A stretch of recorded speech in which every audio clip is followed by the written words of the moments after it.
Well, hello, folks. You listen to John from Word on the Street.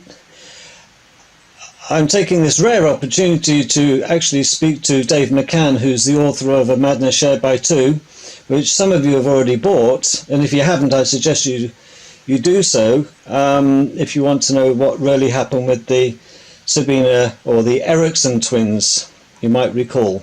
So with those of an interest, it's quite a rare event to get hold of David and do this. It's a real privilege. Thank you very much, David, for taking the time out.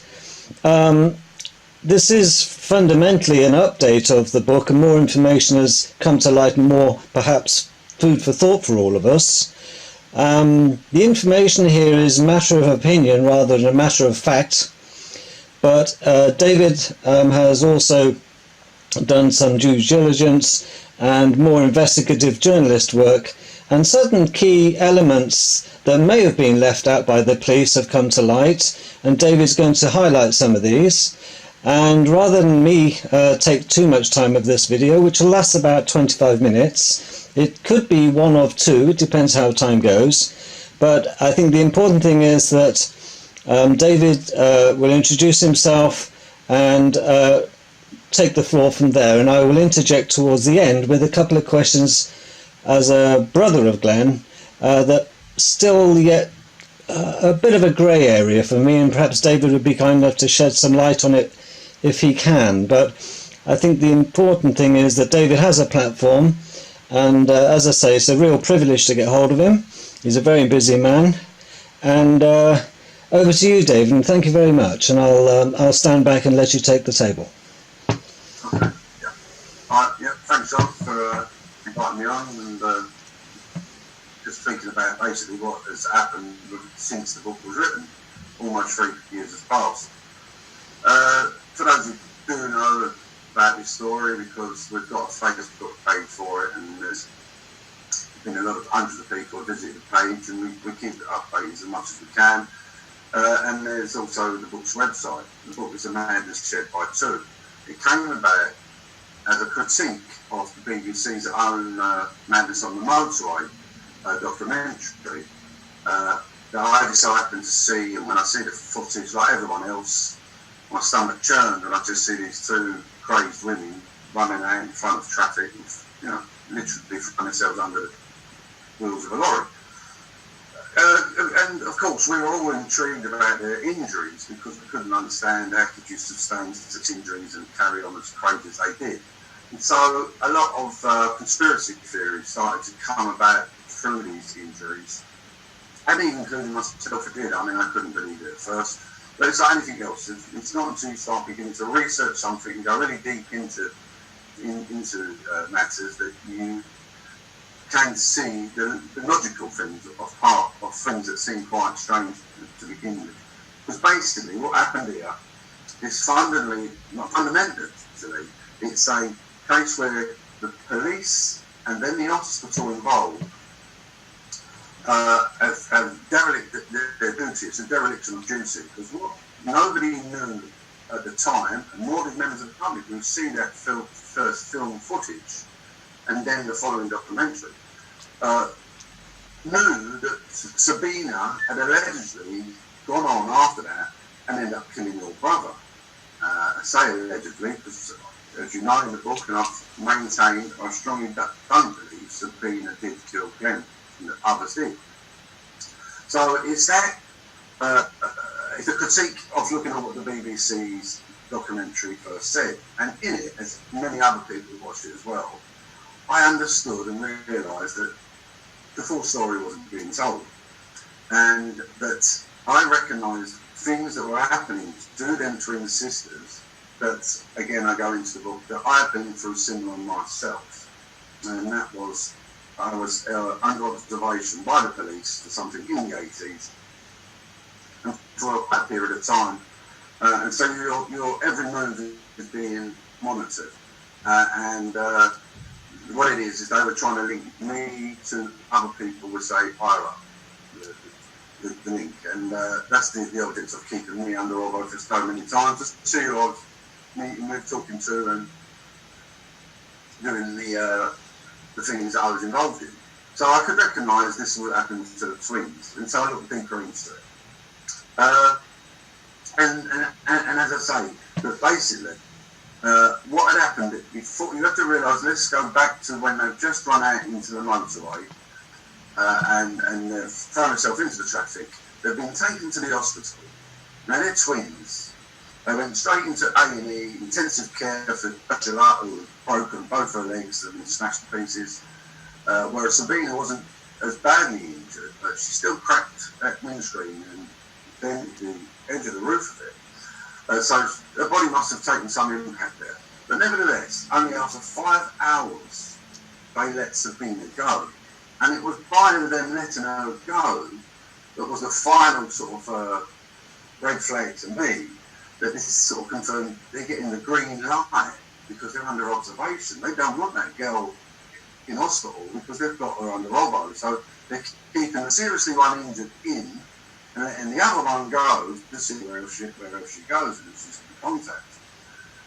Not knowing what was going to happen just within 48 hours of her being released, which was, unfortunately, the killing off your brother, Glenn. They didn't know that. No one had this kind of foresight. So it wasn't until you can imagine that when the news came out that this fella had been killed, and then the local police realised it was connected to this same woman they had only let out of hospital after 5 hours. They themselves, which my research revealed, because it's never been said anywhere else, that the police automatically panicked and they did contact the IPCC themselves to cover their own tracks. The IPCC came in straight away. That means the hospital as well, a trust, the National Health Trust.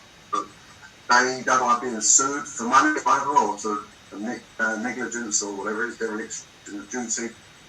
So they all knew that they was highly likely to be sued for millions of pounds following what had just happened, because MPs have said this since, and and many people else have said and always questioned why was this woman let out of hospital only after 5 hours. So the data in itself is enough evidence to prove that the police and the hospital involved were negligent, and therefore there's a legal dispute there straight away. And that's the lines then what we ended up taking down with yourself and your family. We tried to take this legal route.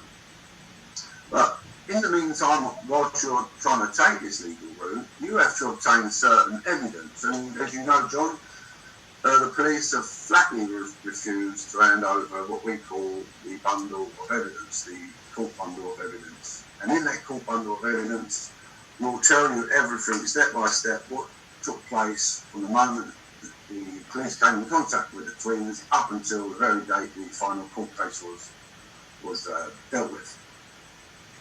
So it's now basically I wrote this book, and again it's received a lot of good reviews on Amazon, and it's been slated by others and on social media. And it's quite funny that those who do attack the book, I'm almost convinced that at least 90% of them are connected to those who are exposing the book. So that means others who work at the hospital, at maybe the university that I mentioned, Kill University, and the police themselves.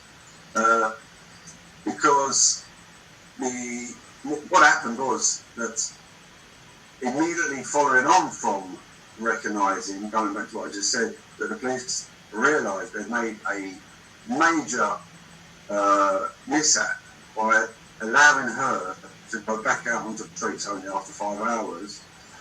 They were basically covering their steps like they do, thinking, right, we could be contacted by yourselves, the family, or anyone else accusing us of a dereliction of duty, let's say. And so they started to then cover their tracks up as well. And what that means is come to light that what they did was they went to the BBC after they made a documentary, which you was originally going to be in as well, and your other brother Gary was. That halfway or some part of the way through that film, the police went down to Mental Productions, who are in London. They're the production company made this film, Madness on the Motorway. on behalf of the BBC and asked them to remove evidence from their footage. And that evidence has since been found by myself and released on YouTube, and you can see. And that footage of evidence that I asked Mentor to remove was a 20-second piece of footage, basically, that just shows that the girls were arrested under Section 136 of the Mental Health Act. So that is evidence that they first started wanting to cover up their tracks in case this legal suit come about. So they didn't want that mentioned, so they had that removed, because that was really significant.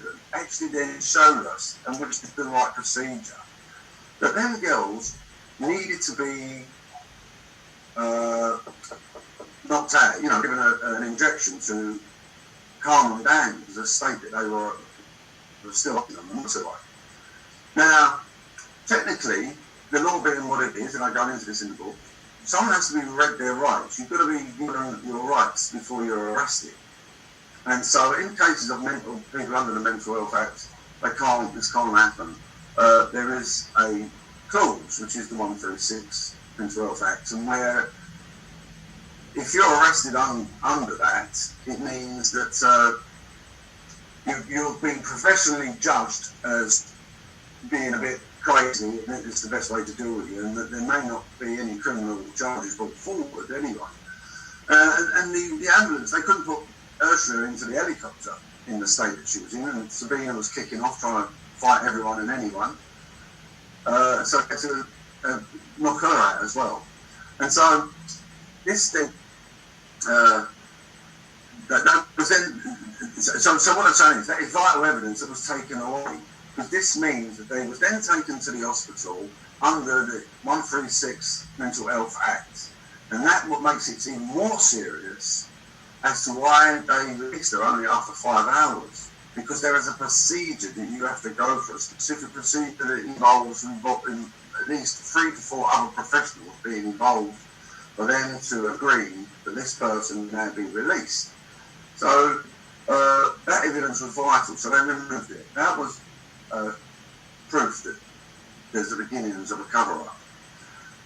So then we then have to then look at what the BBC documentary mentions itself, and it has no mention of the evidence that we then unfolded and found. And it was about the twins themselves.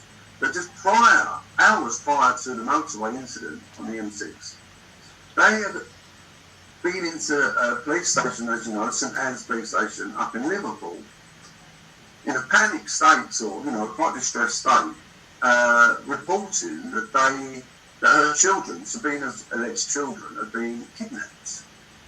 And then it sort of came highlighted to the fact that it was meant to be her partner in Ireland.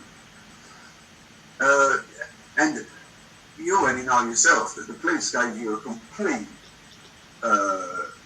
load of rubbish. They said to you when they first explained about Sabina's partner and then Sabina herself, they were sort of even meant to be a big black gangster, gypsy kind of person living in caravans in Ireland, but that seems to come to light not being true at all.